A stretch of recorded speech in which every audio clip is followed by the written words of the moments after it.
Hoje a gente vai falar aqui sobre a relação entre a generosidade e a salvação. Entre as coisas materiais e as coisas espirituais. Muitas pessoas às vezes entendem que a Bíblia é um livro puramente espiritual e que, por ser um livro puramente espiritual, não se envolve muito em coisas materiais. A Bíblia é um livro espiritual, mas ela se envolve muito com coisas materiais. E há uma ligação muito forte entre aquilo que você faz com seus recursos financeiros, materiais e a sua salvação. E é isso que eu quero mostrar aqui para você hoje. Amém? A palavra hoje eu quero que você aperte o cinto, porque ela é uma palavra pesada, dura. Eu vou falar sobre o inferno. E vou falar sobre o céu também. Só pelo texto aqui você vai perceber. Amém? E às vezes, irmãos, a gente não quer ouvir palavra dura. Obrigado, amigo. Mas a gente precisa de palavras duras. Amém? Jesus, ele falou muito duro com as pessoas. E aqui nos afirma o livro de Lucas, capítulo 16, versículo 19. Havia um homem rico que se vestia de púrpura e de linho fino e vivia no luxo todos os dias. Diante do seu portão fora deixado um mendigo chamado Lázaro, coberto de chagas. Este ansiava comer o que caía da mesa do rico. Em vez disso, os cães vinham lamber as suas feridas. O maior problema daquele rico não era a riqueza, pelo que você pode perceber aqui nesse texto. O maior problema daquele rico era a falta de generosidade. Aquele homem era um homem rico, possivelmente morava numa mansão, gostava do luxo, gostava de roupas finas. E ele, então, tinha ali na frente do portão, talvez no passeio da casa dele, um mendigo. E esse mendigo, ele não tinha condições sequer de andar por si só. Tanto é que eles colocavam o mendigo lá, conforme esse texto aqui. Esse mendigo, ele foi salvo, mas não porque ele era pobre. Esse rico, ele foi perdido, eternamente perdido, não porque era rico, mas faltou um princípio. Um princípio que falta também aos pobres. Em muitos pobres falta esse princípio. O princípio da generosidade. Então, quando você olha aqui, 1 Timóteo capítulo 6, versículo 17, você vai ver: ordene aos que são ricos no presente mundo que não sejam arrogantes, nem ponham sua esperança na incerteza da riqueza, mas em Deus, que de tudo nos provê ricamente para a nossa satisfação. Ordene-lhes que pratiquem o bem, sejam ricos em boas obras, generosos e prontos para servir. Isto o apóstolo Paulo falando ao seu jovem discípulo Timóteo, que apacentava alguns ricos, no mínimo 2, porque ele falou assim: ordene aos ricos, no plural. Então, o apóstolo Paulo diz a Timóteo, fala assim: olha, diga para os ricos, para que eles estejam prontos a repartir suas riquezas e que sejam generosos com as pessoas. Quando a gente olha para essa parábola, ou a história, alguns chamam de parábola, ou outros chamam de história do rico e do Lázaro, você vai perceber que o pobre, que era o mendigo, que era colocado todos os dias ali, ele tinha uma expectativa. Ele não queria um emprego, ele não queria dinheiro, ele ansiava por comer. Ele não queria a melhor comida daquele rico. Ele ansiava por comer o resto, as migalhas que caíam da mesa daquele rico. Existia uma crise, provavelmente social, talvez, naquele lugar, ou pelo menos uma crise para aquele homem mendigo, que era portador de alguma deficiência física, que impedia ele de caminhar. Então, talvez por isso ele não conseguia ganhar dinheiro, mas não havia sensibilidade por parte do rico. Antes, pelo contrário, parecia que o rico tinha alguns cachorros, alguns cães, como a Bíblia fala aqui, e literalmente parecia que o rico soltava os cachorros em cima do mendigo. Sabe lá se essa terminologia, soltar os cachorros, não vem desse texto aqui. Por quê? Porque incomodava o fato daquele mendigo estar ali na porta daquele homem. Incomodava para aquele homem. Então, o que a gente percebe é que muitas vezes há uma dificuldade nas pessoas que são ricas. Você vai falar para uma pessoa rica, você vai falar para uma pessoa que tem posse, uma pessoa que tem condição financeira, uma pessoa que tem um bom emprego, que tem uma estabilidade financeira, para ela dividir, ela não quer dividir, ela quer ganhar, ela quer somar. E o próprio Paulo, falando ao seu discípulo, ele fala que o amor ao dinheiro é a raiz de todos os males. Todos, não alguns, mas de todos os males. E quando a gente percebe Jesus, que foi o homem mais santo que passou nessa terra, e Jesus falou muito sobre duas coisas interessantes. Ele falou sobre o inferno e ele falou sobre dinheiro. Sabia disso? Quando você olha Mateus capítulo 12, versículo 41, diz assim: Jesus sentou-se em frente do lugar onde eram colocadas as contribuições e observava a multidão colocando dinheiro nas caixas de ofertas. Muitos ricos lançavam ali grandes quantias. Então, já expliquei isso aqui uma certa ocasião. Eles colocavam caixas. Hoje, a gente compilou tudo, né, em um simples gasofilácio, e às vezes nem um gasofilácio. Eu, por exemplo, quando eu entrego a minha oferta, eu entrego online mesmo, eu sento ali, abro meu celular. Então, nós temos essa praticidade, mas antigamente não era assim. Eles colocavam caixas, e eram moedas. Então, os ricos, eles talvez levavam sacos, colocavam, sei lá, na mão, e simplesmente despejavam aquelas moedas. E fazia aquele barulho. Várias caixas. E as pessoas observavam isso. E Jesus sentou na frente, observando as pessoas a ofertar. E acontece algo naquela reunião ali interessante, né? Versículo 42. Então uma viúva pobre chegou-se e colocou 2 pequeninas moedas de cobre, de muito pouco valor, e fez pouco barulho. Ela colocou 2 moedas. Alguns de nós talvez teríamos vergonha disso, né? E mediante todas aquelas pessoas, com olhares que julgavam os outros que talvez não podiam ofertar, aquela viúva, ela pegou 2 moedas e tric-tac, né? Foi esse barulho? Eu não sei. Fez um barulho pequeno.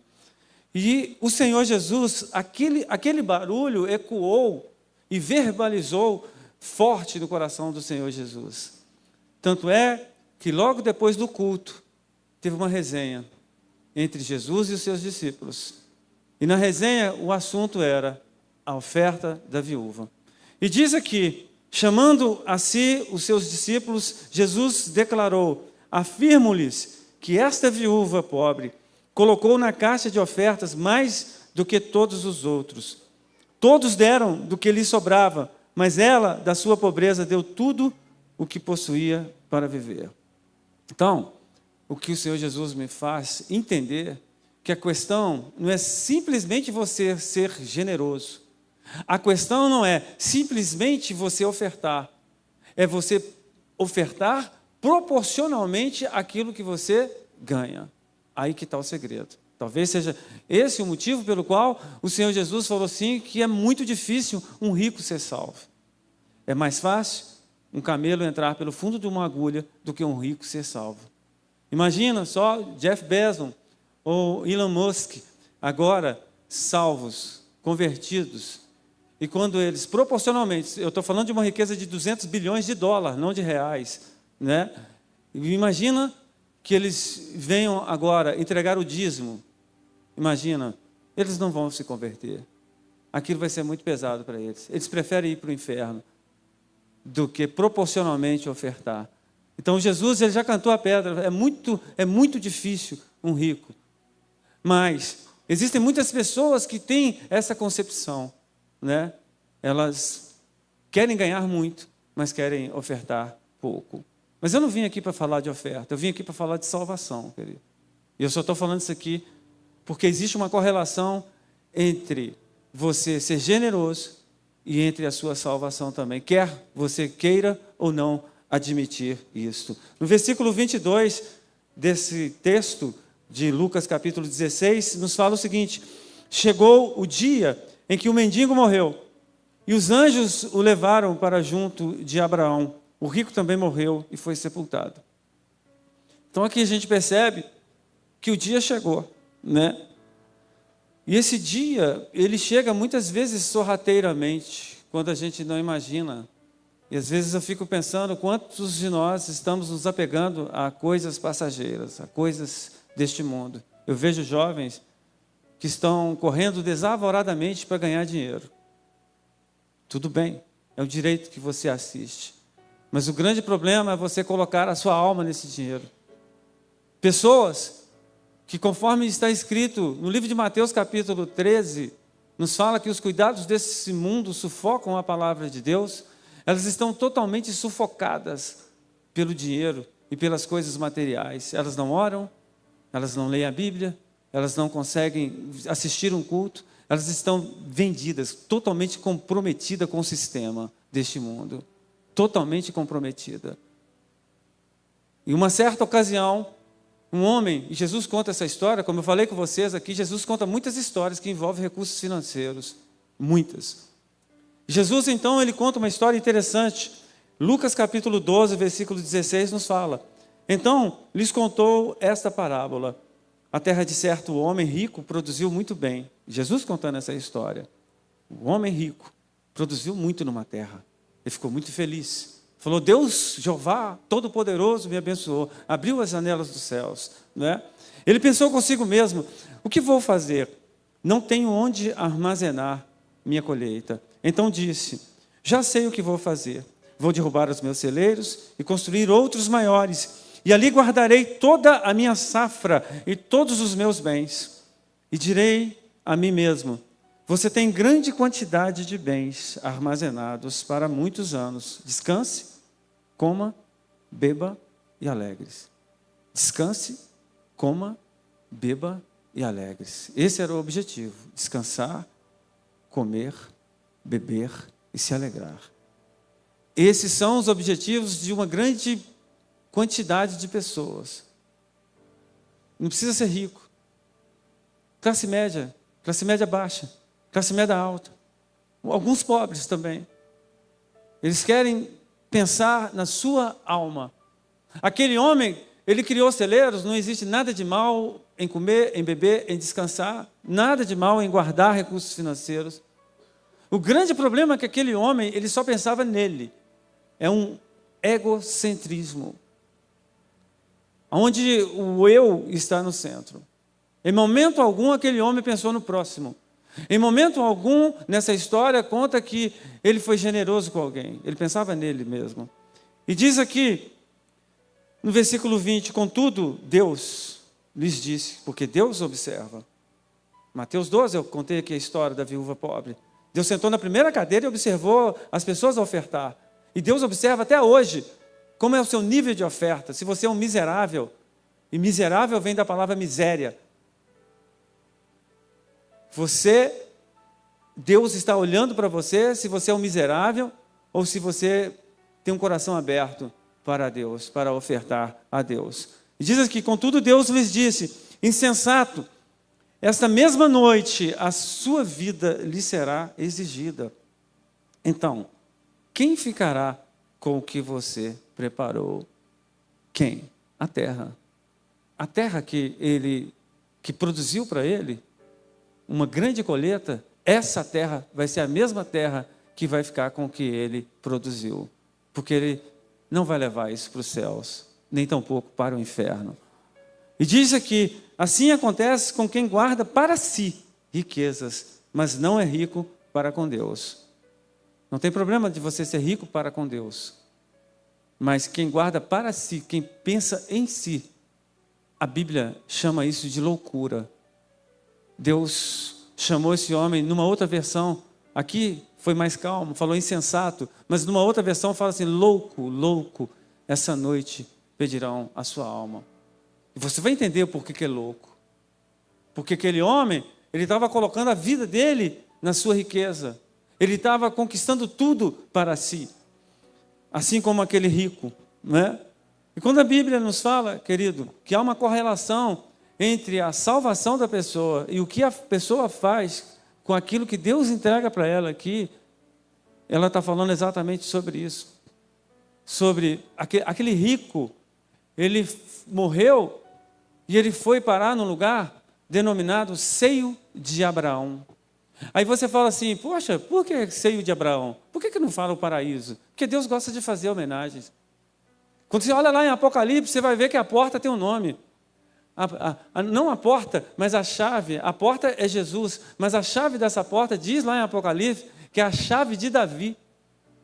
Apocalipse chama aquela chave, chama a chave de Davi. Ele colocou essa nomenclatura.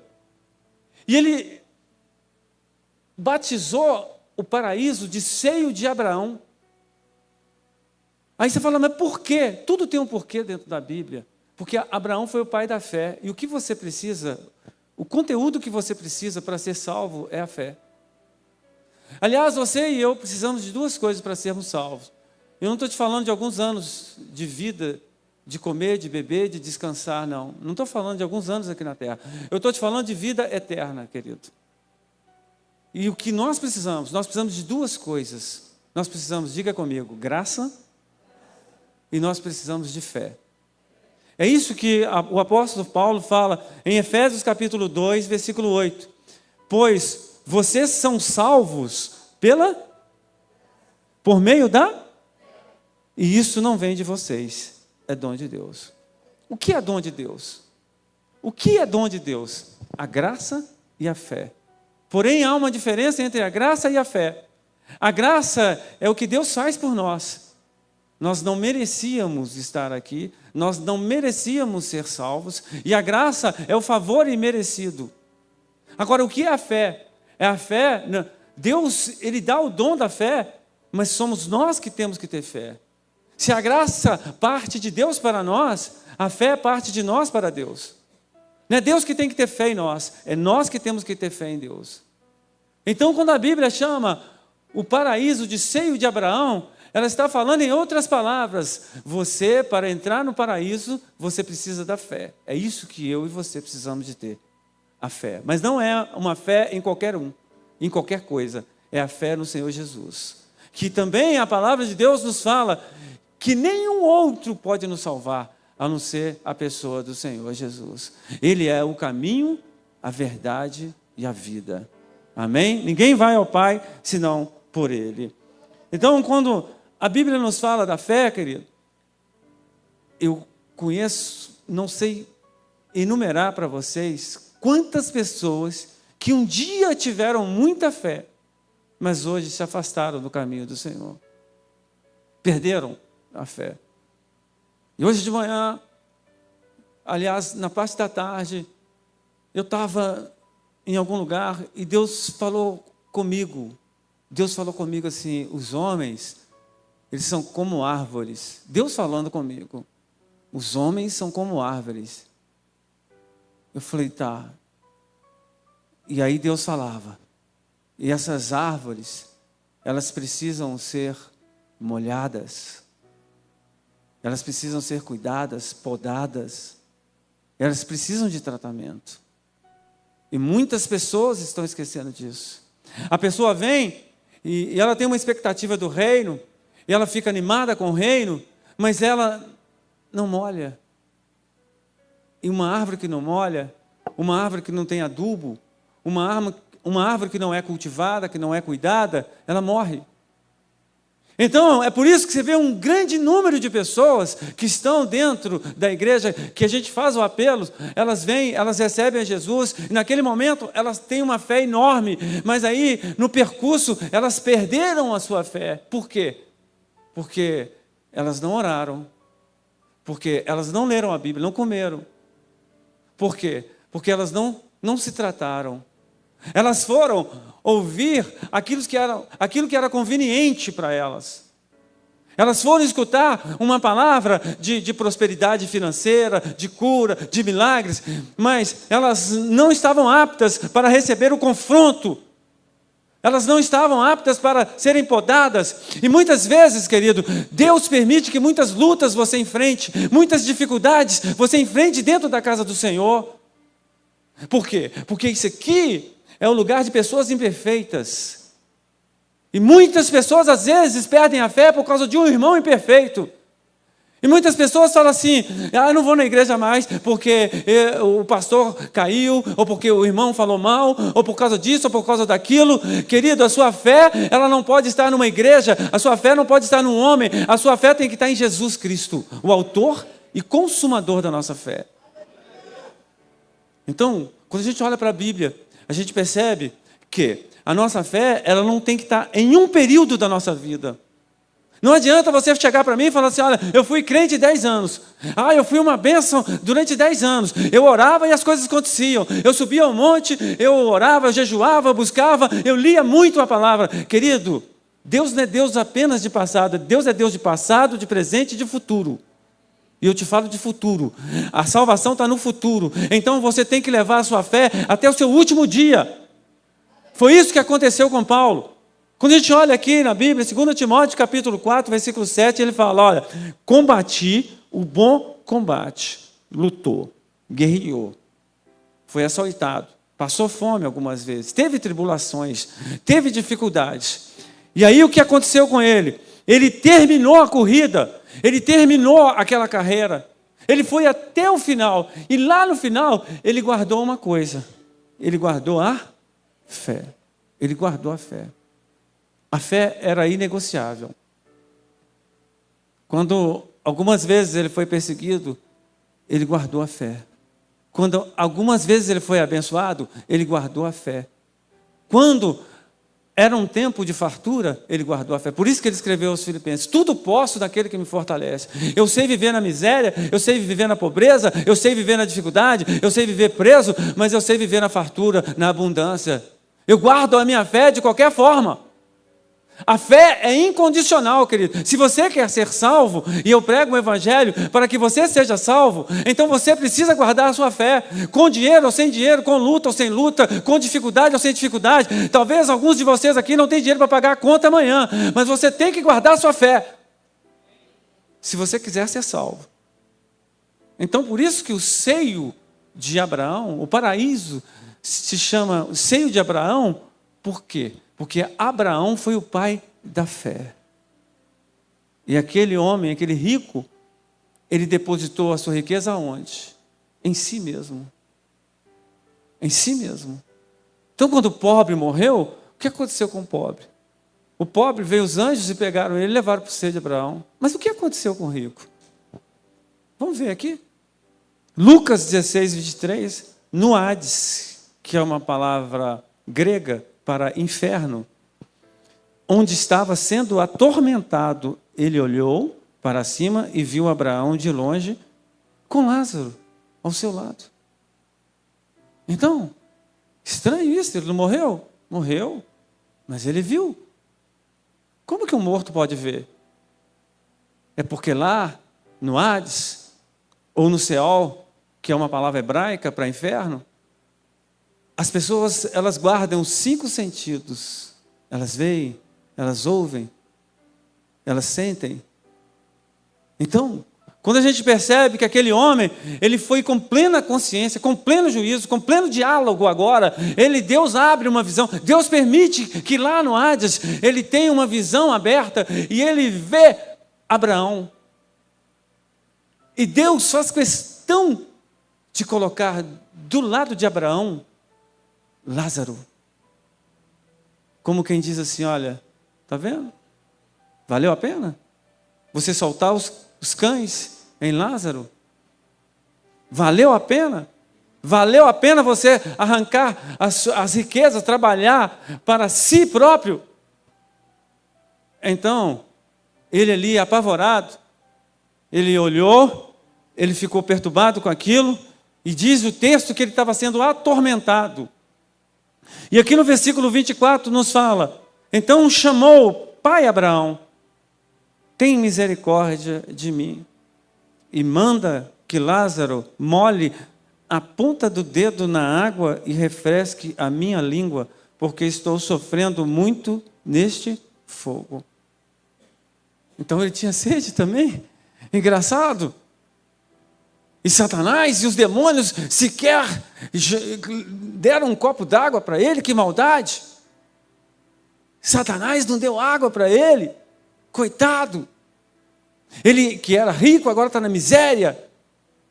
Por quê? Porque ele falou, tenha misericórdia. Ou seja, se compadeça das minhas misérias. Mas agora, querido, ele estava eternamente perdido, como até hoje ele está lá. Como até hoje ele se faz presente lá. E ele nunca mais vai sair de lá. Por isso que eu falei, a palavra que eu tenho aqui é uma realidade dura. É uma realidade dura. Lá no inferno, querido, nós podemos ver que existem muitas coisas que compõem aquele cenário. E uma das piores coisas que compõem aquele cenário é que as pessoas que estão lá, elas têm a plena consciência de tudo que ela viveu aqui, de todas as oportunidades. Ali ela grita pelo pai, pela mãe, ela grita pelo pastor, pelo líder, e ninguém ouve. Ninguém ouve. Diz a Bíblia que ali é um lugar de tormento, de fogo, de alta temperatura, de calor. E diz aqui, no versículo 25, mas Abraão respondeu, filho, cheio de gentileza, né? Lembre-se que durante a sua vida você recebeu coisas boas, enquanto que Lázaro recebeu coisas más. Agora, porém, ele está sendo consolado aqui e você está em sofrimento. Eu quero atentar para vocês aqui sobre duas coisas. Primeiro, sobre a memória. Porque Abraão disse para aquele rico, falou assim, lembra-se. Então, há uma diferença dentro desse aspecto do céu e do inferno. Por quê? Porque lá no céu você não vai lembrar de coisas ruins aqui da terra. E lá no inferno você vai lembrar de tudo quanto é coisa ruim aqui na terra.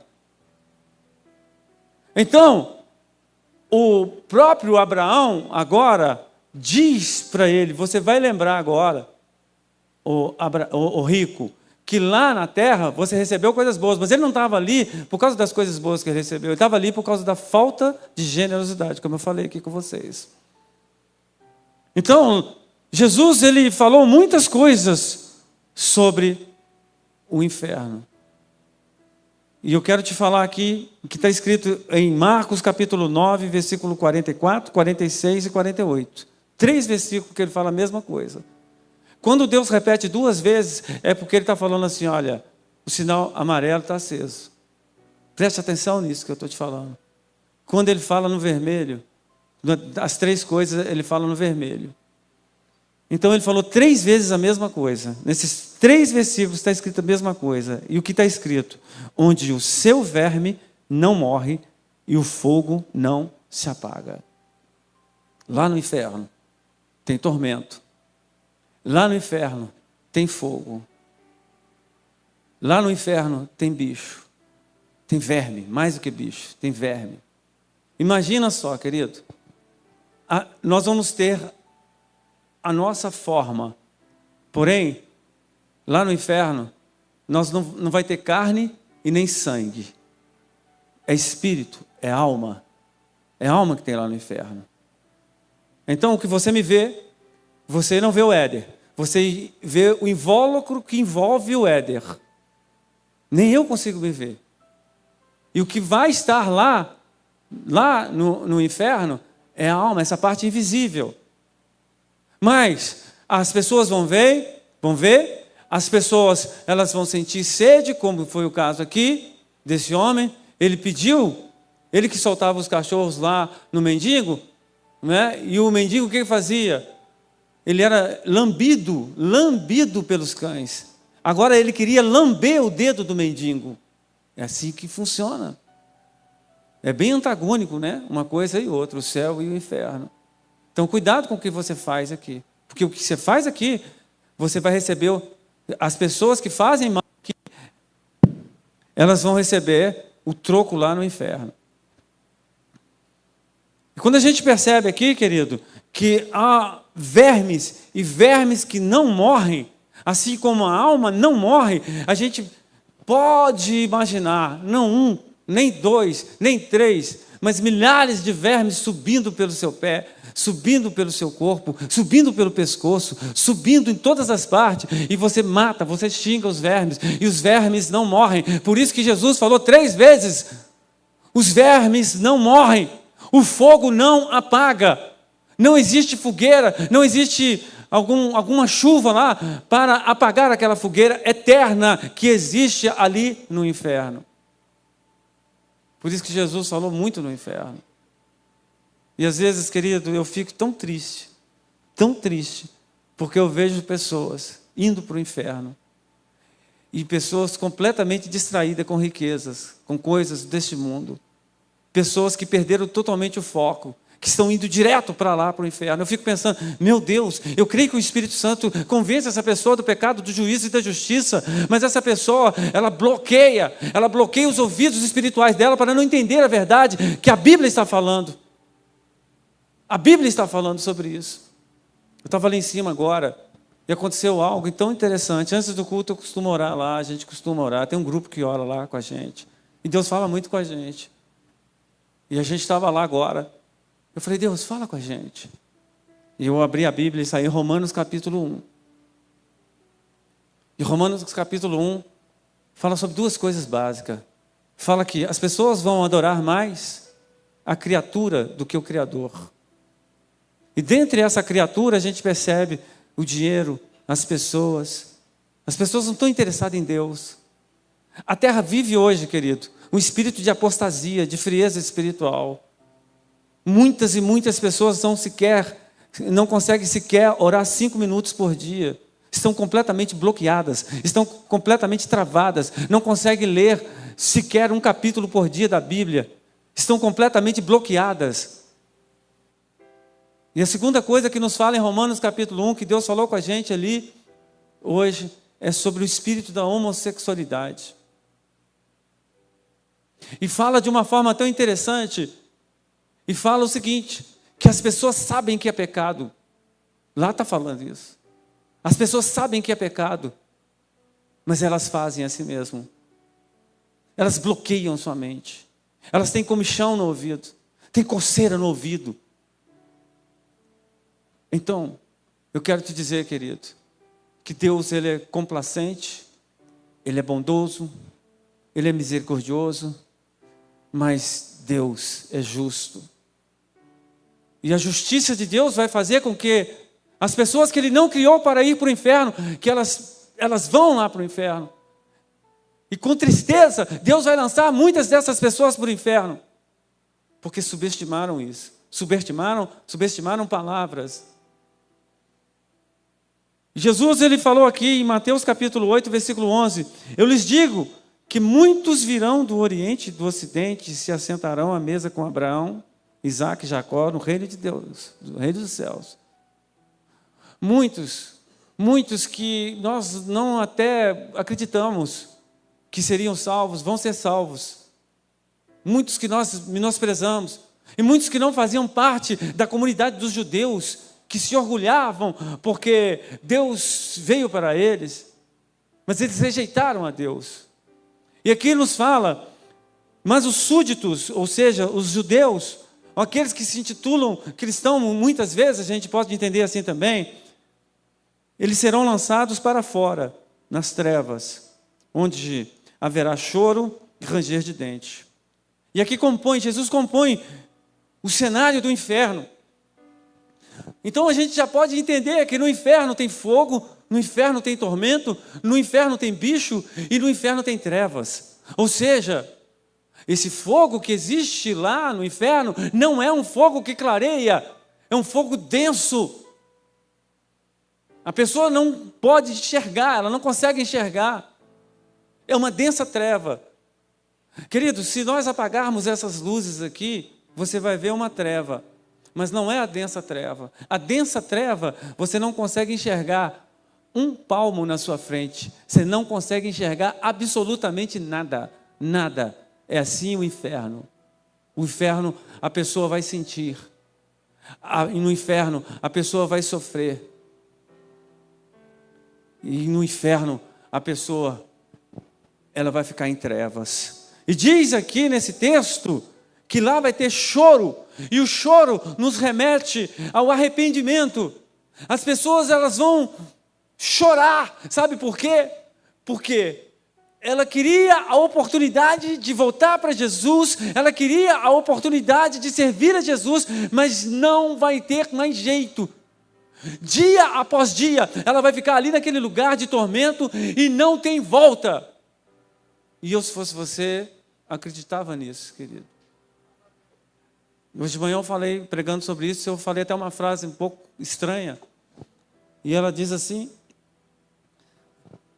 por via das dúvidas, não duvide desse texto. Não duvide, querido. Não duvide da veracidade da palavra inspirada por Deus, desse conteúdo que foi dado pelo próprio Senhor Jesus. E lá no inferno, além disso, querido, aqui nesse texto nos fala que vai haver ranger de dente. E sabe o que é ranger de dente? Ranger de dente é uma dor extrema. Eu não sei quantos de vocês já tiveram um ranger de dente. Eu já tive, uma vez que eu destronquei o pé. Eu não quebrei o pé, eu destronquei o pé. E destroncar alguma coisa no seu corpo, às vezes era mais dolorosa do que você quebrar, às vezes. E era tanta dor que eu ficava batendo assim, eu comecei a sentir frio. Eu estava com muito calor, mas naquele momento era tanta dor que eu comecei a ranger os dentes, de tanta dor. Lembrei na hora do inferno. Só que isso eu tive em alguns momentos, aqui não, aqui vai ser eternamente. A pessoa vai sentir dor, querido. Então, querido, eu vou falar uma coisa aqui, tá? E quero que isso ecoe, reverberize no seu coração.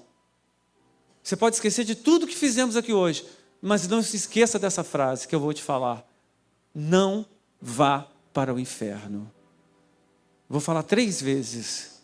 Não vá para o inferno.